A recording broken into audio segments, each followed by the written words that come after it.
Livro de Atos, capítulo 9, versículo 9. Eu vou ler esse versículo com vocês, e você permaneça com a sua Bíblia aberta, e depois nós vamos discorrer outros versículos. Diz assim a palavra do Senhor, Atos capítulo 9, versículo 9. Por 3 dias ele esteve cego, não comeu nem bebeu. Amém? Quem esteve cego? Saulo. Ele esteve cego porque ele teve um encontro com Jesus. Amém? E quando olhamos para o livro de Atos, voltando um pouquinho atrás para que a gente possa entender melhor o contexto histórico daquilo que estava acontecendo, nós vemos que Jesus veio nessa terra, cumpriu ali o que ele tinha que cumprir, a palavra dos profetas, ele veio, cumpriu, trouxe salvação, viveu nessa terra, morreu, ao 3º dia ele ressuscitou. E depois que ele ressuscitou, ele apareceu para os seus discípulos, esteve nessa terra mais 40 dias, ensinando e estabelecendo a igreja na terra.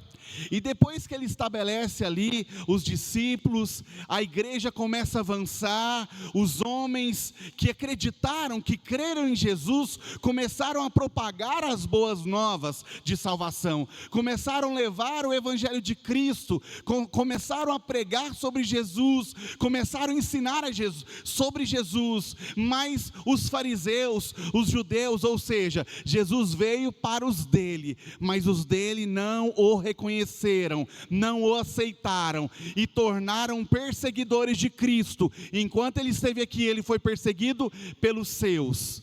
E depois que ele subiu aos céus, a igreja continuou sendo perseguida.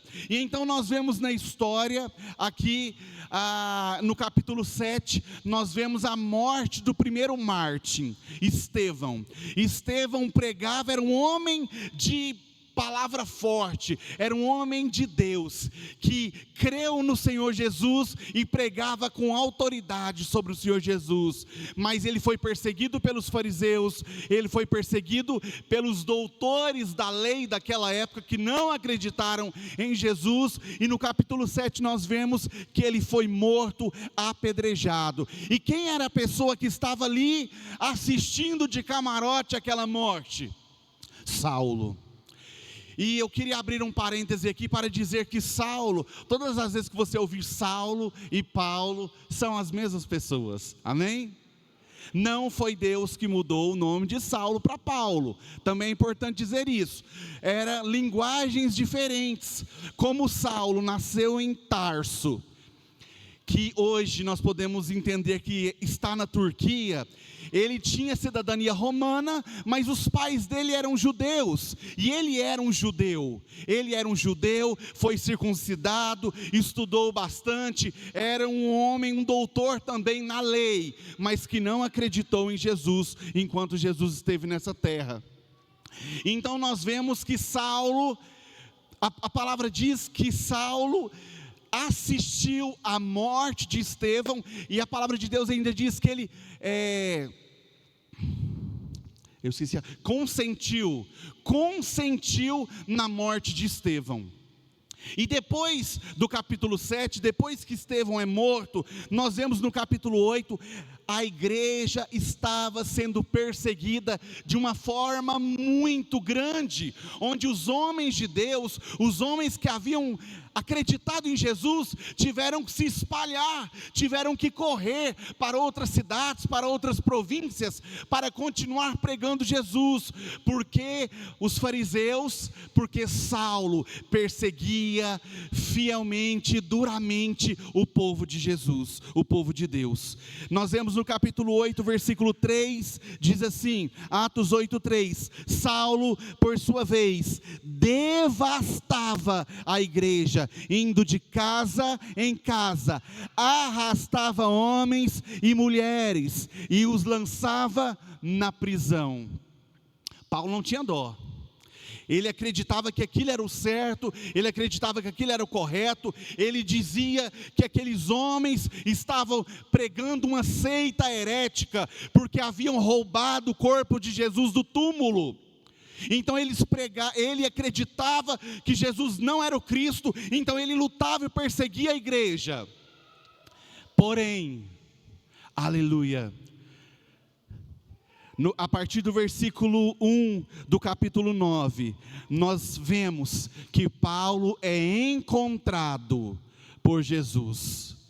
Ele perseguia os discípulos de Jesus, mas nós vamos ver que ele foi encontrado por Jesus. Lá no versículo 1 do capítulo 9 diz assim: enquanto isso, Saulo ainda respirava ameaças de morte contra os discípulos do Senhor. Dirigindo-se ao sumo sacerdote, pediu-lhe cartas para as sinagogas de Damasco, de maneira que, caso encontrasse ali homens ou mulheres que pertencessem ao caminho, entenda, ao caminho era o nome que eles davam para as pessoas que pregavam sobre Jesus. Por quê? Porque eles viviam no caminho, eles viviam andando de um lugar para o outro, para levar as palavras de salvação de Jesus. Por isso que está até em letra maiúscula: os homens ou mulheres que pertencessem ao caminho, pudessem ser levá-los preso para Jerusalém. Entenda, Saulo era um fariseu que perseguia os cristãos. Os discípulos de Jesus, ele era mau, ele não tinha dó, ele era um homem que perseguia os servos de Jesus, aqueles que haviam crido. Então quando eu penso em Saulo, tinha muita gente lá, pastora, tinha muita gente boa, muita gente maravilhosa, que podia ser encontrado por Jesus para ser salvo. Mas o Senhor escolheu Saulo. Mas ele era ruim, ele era mau, ele era duro, ele não tinha dó, ele matava os cristãos. Sim, mesmo assim, o Senhor escolheu Saulo. Sabe por quê? Com um olhar humano, talvez deveria ser o último a ser salvo e cheio do Espírito Santo. Porém, Deus vê diferentemente do homem. Sabe por quê? Porque nele nós encontramos, diga comigo, amor, misericórdia, perdão, salvação e propósito. O Senhor foi de encontro com Saulo para salvar, restaurar, para transformar Saulo em um homem de Deus, porque existia um propósito para a vida dele. Entenda uma coisa: independente de quem você era, independente de quem são os seus familiares ou seus amigos, talvez você olhe para aquela pessoa e diz assim: mas aquela ali não tem jeito não. Aquela ali eu não vou perder meu tempo orando por ela não. Aquela ali é osso duro de roer. Eu acho que eu vou interceder por um mais bonzinho. Querido, o Senhor veio para todos. O Senhor deseja alcançar todos.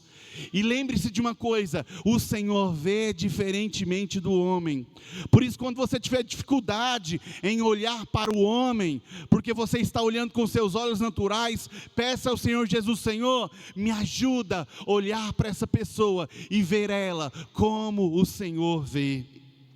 Versículo 3 do capítulo 9 diz assim: em sua viagem, quando se aproximava de Damasco, Paulo saiu de Damasco, ele foi lá nas sinagogas. Antes de chegar em Damasco, em Jerusalém, ele pediu autorização aos chefes: olha, eu quero ir para Damasco, porque lá em Damasco eu ouvi falar que tem muito crente, então eu quero que você me dê cartas me autorizando a prender todos esses crentes. E ele conseguiu essas cartas e foi para Damasco atrás dos crentes, aqueles que haviam crido em Jesus. Mas de repente brilhou ao seu redor uma luz vinda do céu. Ele caiu por terra e viu uma voz que lhe dizia, ouviu uma voz que lhe dizia: Saulo, Saulo, por que você me persegue? Querido, quando a luz chega, quando ele chega, não há quem resista. Paulo era um homem de coração duro, Paulo era um homem, ele não era qualquer homem, ele não era um homem leigo, ele não era qualquer um que era achado ali no meio do caminho, que não entendia das leis, que não entendia de religião.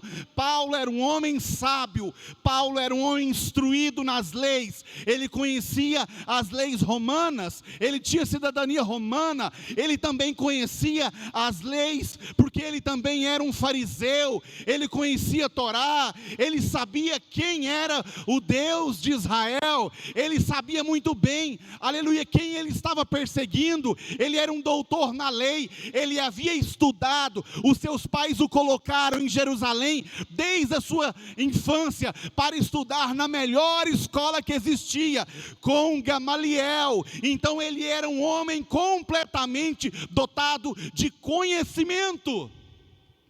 Pastor, mas por que o senhor está dizendo isso? Você vai entender, irmão, calma, vamos chegar lá.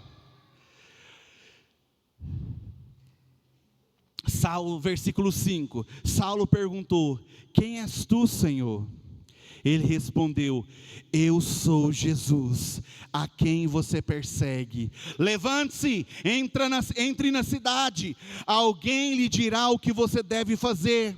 Não foi Saulo que foi até Jesus, mas foi Jesus que foi até Saulo, porque ele queria fazer uma transformação na vida de Saulo, queria torná-lo em um grande homem de Deus, que iria alcançar nações e povos. Lembre-se, meu irmão, Jesus te amou primeiro.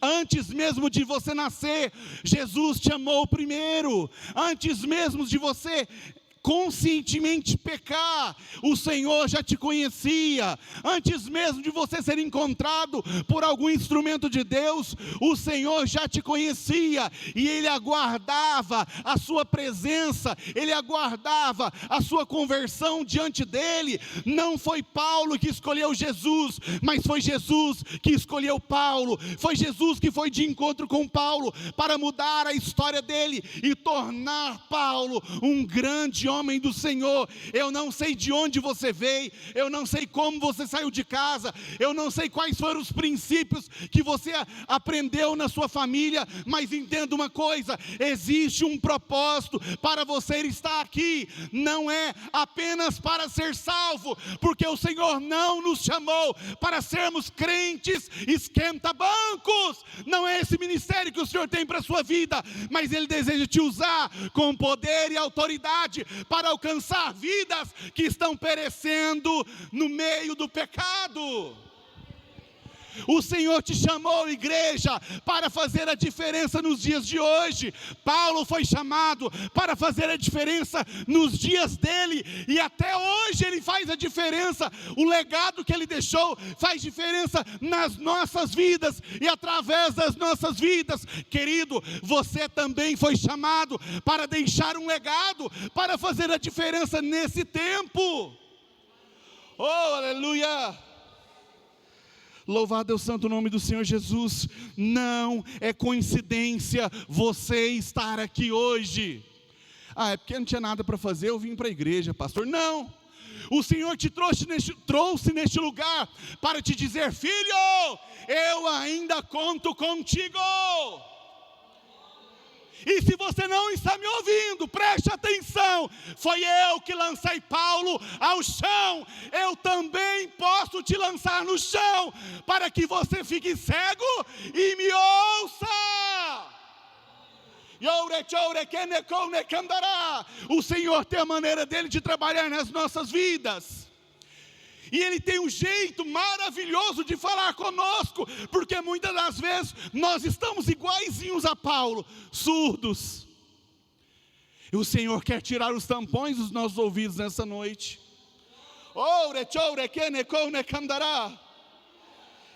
Então nós chegamos no versículo que eu li no início, 9, versículo 9. Por 3 dias ele esteve cego, não comeu e nem bebeu. Você pode dizer um amém?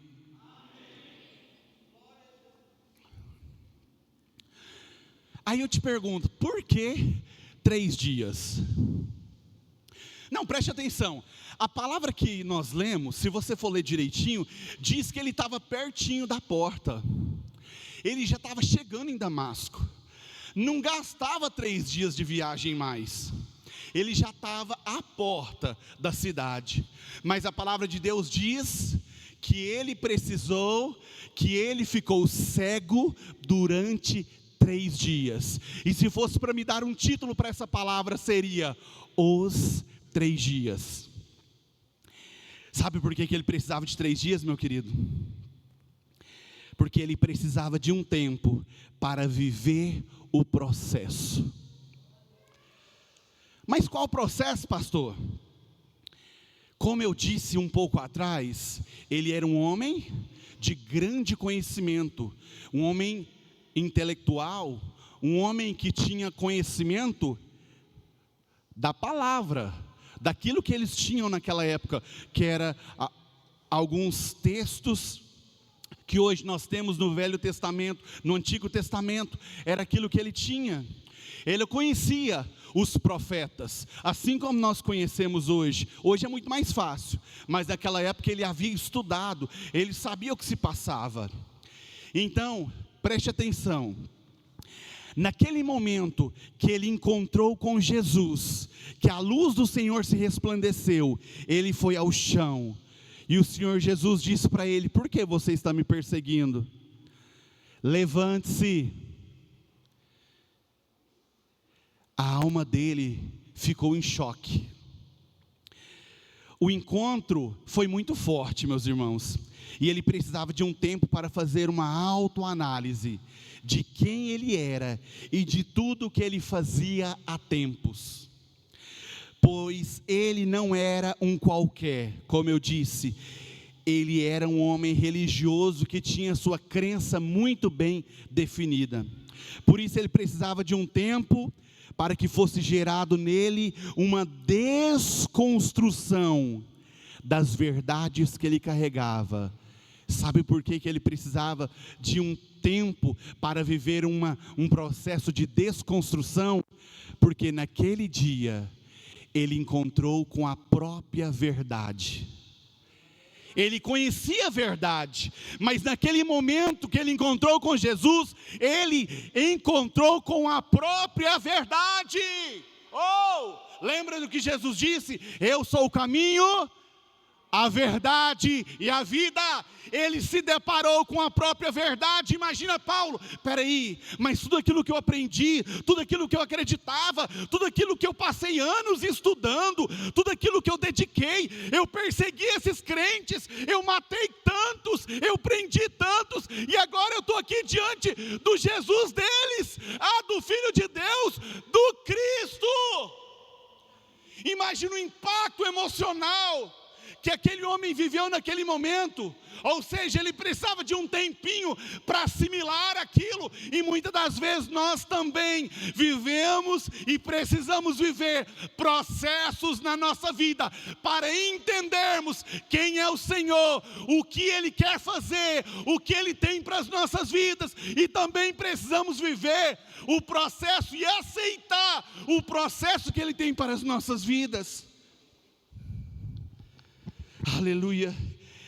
Ele precisava se ver por dentro, sua ignorância, sua incredulidade, seus pecados, suas maldades, sua humanidade, para que então fosse gerado nele, sabe o quê? Arrependimento. Pastor, por que ele precisava de 3 dias? Porque ele precisava viver um processo interno, para que fosse gerado dentro dele arrependimento. Aleluia. Há processos que passamos, que levam tempo, e precisamos aceitá-los, pois muitas das vezes não vivemos o sobrenatural de Deus, porque ainda temos escamas nos nossos olhos. Eu não sei quais são os seus projetos para 2025, eu não conheço vocês, para ser bem sincero, eu só conheço a pastora. mas eu sei que vocês carregam sonhos, projetos, desejos. Eu sei que vocês almejam alguma coisa, porque todos nós temos sonhos, todos nós temos projetos, todos nós queremos alguma coisa, mas muitas das vezes, no decorrer da nossa caminhada cristã, nós nos sentimos assim, patinando, não saímos do lugar, não conseguimos sair do lugar, e às vezes não entendemos, porque nós só vivemos no natural, nós não conseguimos experimentar o sobrenatural. Querido, o Senhor me trouxe nessa noite para te dizer que Ele quer ter um encontro contigo verdadeiro e arrancar dos seus olhos todas as escamas da incredulidade, porque o Deus que ressuscitava mortos de 4 dias do passado, ainda ressuscita nos dias de hoje. O Deus que mudava histórias no passado, ainda muda nos dias de hoje. O Deus que usava homens no passado, ainda continua usando nos dias de hoje. Ah, pastor, mas eu não sei nada, eu nem fiz seminário, eu sou muito pequeno, eu tenho dificuldade nas palavras. Querido, o que Moisés disse: Senhor, usa outro, eu sou fraco, eu sou gago, como é que eu vou levar esse povo? Senhor, quem foi Moisés, irmãos? Mas antes de tudo ele disse: o Senhor, arruma outro, porque eu tenho dificuldade na fala, eu sou fraco para esse povo, eu não vou conseguir. Querido, o Senhor te chama, e quando Ele chama alguém, é Ele que capacita. Se permita ser instrumento do Senhor, se permita em 2025 viver o processo, aceite o processo, seja uma bênção durante o processo, para que você possa viver o sobrenatural na sua vida, na sua casa, no seu trabalho, em todas as áreas da sua vida, no seu ministério. Pastor, parece que meu ministério não deslancha. Querido, permita ao Senhor que Ele arranque todas as escamas dos seus olhos nessa noite, para que você possa viver tudo aquilo que Ele tem para a sua vida.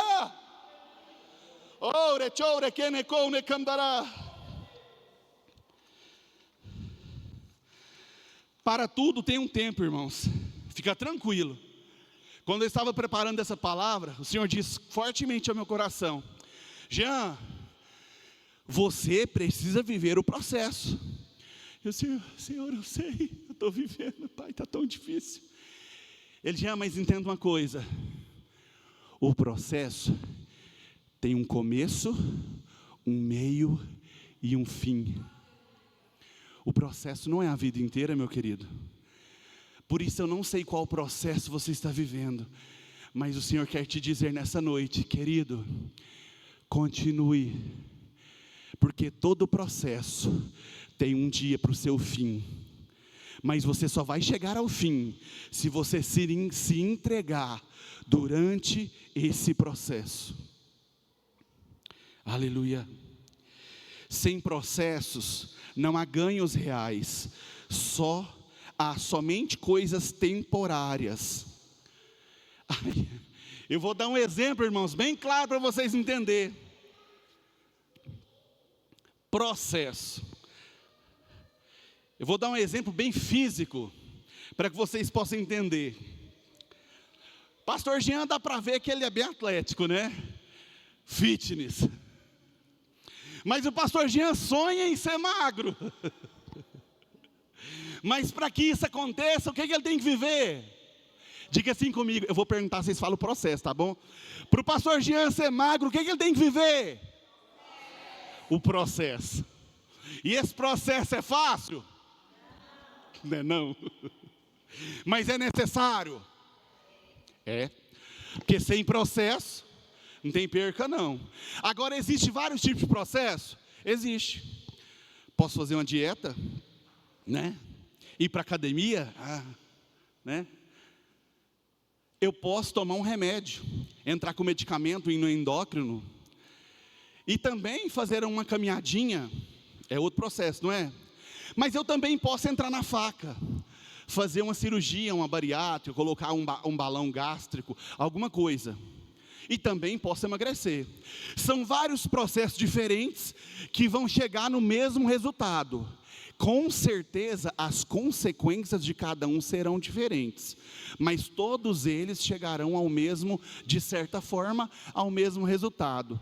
Mas entenda uma coisa, para que eu chegue até os 2 dígitos, eu preciso viver o processo. Eu não sei qual é o processo que você está passando, e eu não sei qual é o seu objetivo, mas entenda uma coisa: aceite e viva o processo na sua vida, e peça direção. Senhor, qual é a maneira melhor que eu devo fazer? O que eu preciso fazer, Senhor, para chegar nesse objetivo? Me dá direção, me dá sabedoria. Eu quero, Pai, em nome de Jesus, alcançar isso. Eu quero viver isso. Pai, me leva, Pai. Muda minha história, muda minha casa, muda meu casamento, muda os meus sentimentos. Pai, transforma a minha vida. Não me deixe mais viver desse jeito, porque eu estou igual água de represa, parado. E o Senhor não nos chamou para estarmos parados. Não foi à toa que o Senhor chamou Saulo. Ele queria que Saulo experimentasse da palavra dele, e que ele sofresse pelo Evangelho de Cristo. E foi isso que aconteceu. Mas sabe o que é mais importante? No final de tudo, ele foi salvo. Ele combateu o bom combate e venceu. Irmão, está difícil? Permaneça. Está doendo? Permaneça. Que você possa fazer como Saulo, como Paulo, combater o bom combate. Guarde a sua fé, avance, porque vai vencer. Você vai vencer. Se você não vencer nessa terra, você vai vencer no céu.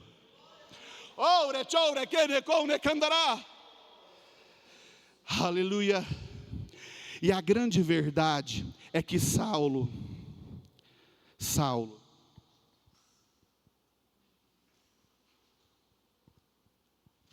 aleluia, a grande verdade é que Saulo sempre esteve cego. Esses 3 dias de cegueira física possibilitaram ele reconhecer Jesus, para que então seus olhos fossem abertos completamente. A gente pensa que Paulo ficou cego só 3 dias. Não, Paulo sempre esteve cego. Na verdade, ele ficou fisicamente cego durante 3 dias. Mas ao 3º dia, quando ele encontrou com o profeta Ananias, sabe o que aconteceu? As vendas dos seus olhos foram retiradas.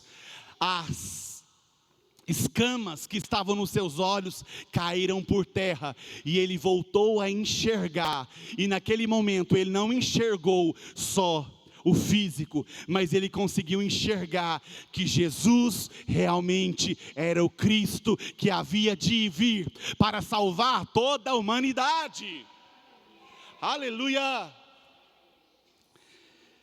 E vamos ver no texto uma grande evidência da mudança que ele estava iniciando em sua vida após o encontro com Jesus. Foram 3 dias de processo para reconhecer Jesus.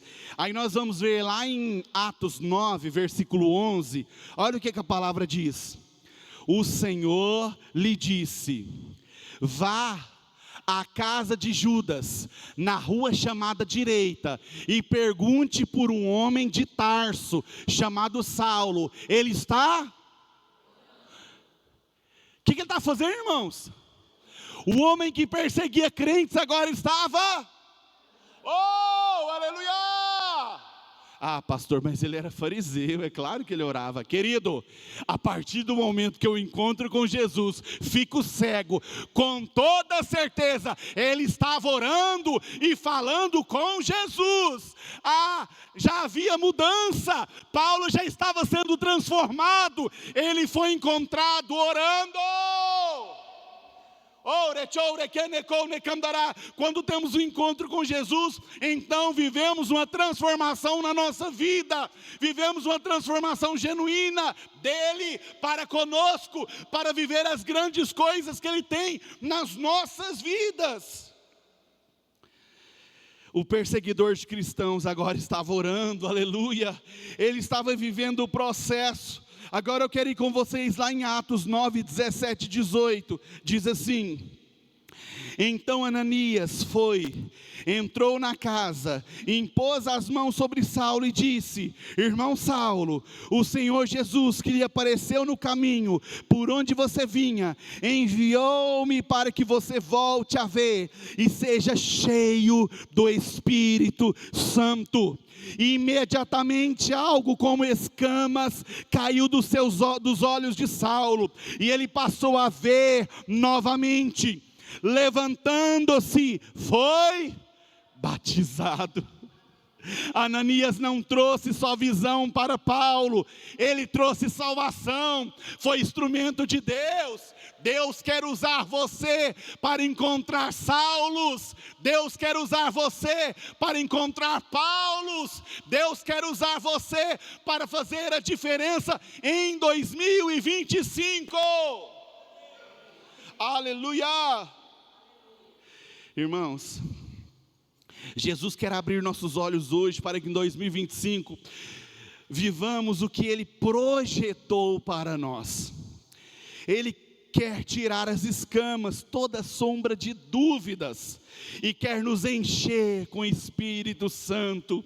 Você foi escolhido como Saulo para ser cheio do Espírito Santo. Que palavra maravilhosa. Depois de passar aqueles 3 dias cegos, ele encontra com Ananias. Ananias coloca as mãos sobre ele, então ele se levanta. A palavra é tão detalhada, tão detalhista, porque lá atrás a gente vê que quando ele encontrou com Jesus, ele caiu ao chão, depois ele se levantou, andou segurando nas mãos dos homens que estavam com ele, até chegar em Damasco. Lá em Damasco ele foi até aquela casa, lá em Damasco Ananias encontrou com ele. Então quando Ananias colocou as mãos sobre ele, as escamas caíram dos seus olhos. Depois que as escamas caíram dos seus olhos, a palavra diz que ele se levantou. E o que acontece quando as escamas caem?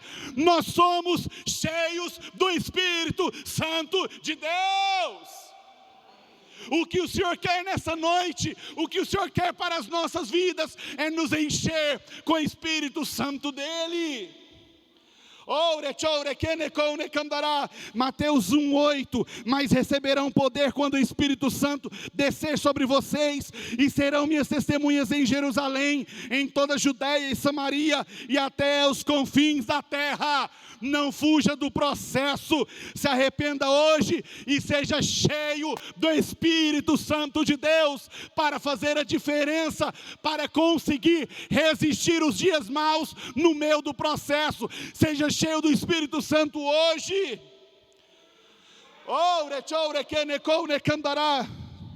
Atos 2:38, Pedro respondeu: arrependam-se e cada um de vocês seja batizado em nome de Jesus Cristo para perdão dos seus pecados, e receberão o dom do Espírito Santo. Sem arrependimento não tem o dom do Espírito Santo. Sem nos arrependermos não poderemos ser cheios do Espírito Santo.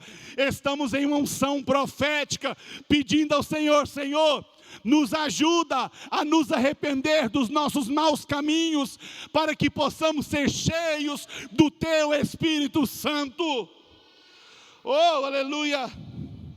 E a palavra ainda diz lá em Atos 19:11, Deus fazia milagres extraordinários por meio de Paulo. Você crê, irmãos, que as escamas já caíram? Misericórdia, irmãos. Alguém crê aí? Você crê que as escamas caíram? Então eu quero fazer algo com você. Eu vou ler o versículo 11 novamente. Deus fazia milagres extraordinários por meio de Paulo. E quando eu chegar na palavra Paulo, você vai falar o seu nome, amém? Você crê? Nós estamos numa unção profética. Eu quero profetizar sobre a sua vida que a partir de hoje você vai se tornar mais ainda uma árvore frutífera nas mãos do Senhor. Amém? Então, quando eu chegar na palavra Paulo, você vai falar o seu nome bem alto, amém? Deus fazia milagres extraordinários por meio de Jean.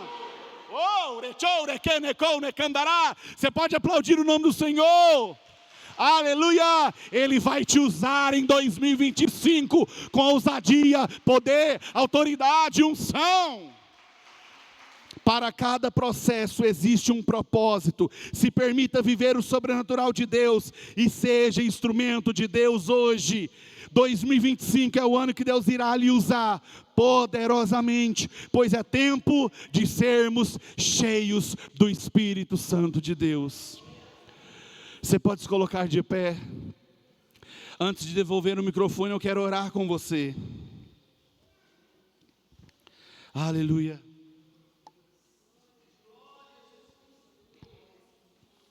Nós cremos que estamos vivendo dias difíceis nas nossas casas, no Brasil, na nossa igreja, no nosso ministério. Nós cremos que o Senhor tem agido e vai agir mais ainda, mas estamos vivendo o processo. Mas eu creio que o processo tem um começo, o meio e o fim.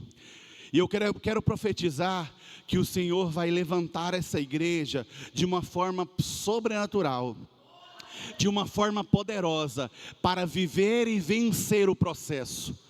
Porque sobre cada um de vocês, o Espírito Santo vai descer, vai encher, vai transbordar e vai usar cada um de uma maneira poderosa, porque foi para isso que Ele nos alcançou, assim como Ele alcançou Saulo, Ele vai nos alcançar, para que possamos frutificar dia após dia, na obra do Senhor, dentro do nosso lar, no nosso trabalho, na escola, na faculdade, nas ruas, aonde quer que estejamos, que possamos ser árvores frutíferas nas mãos do Senhor. Comece a orar, meu Deus.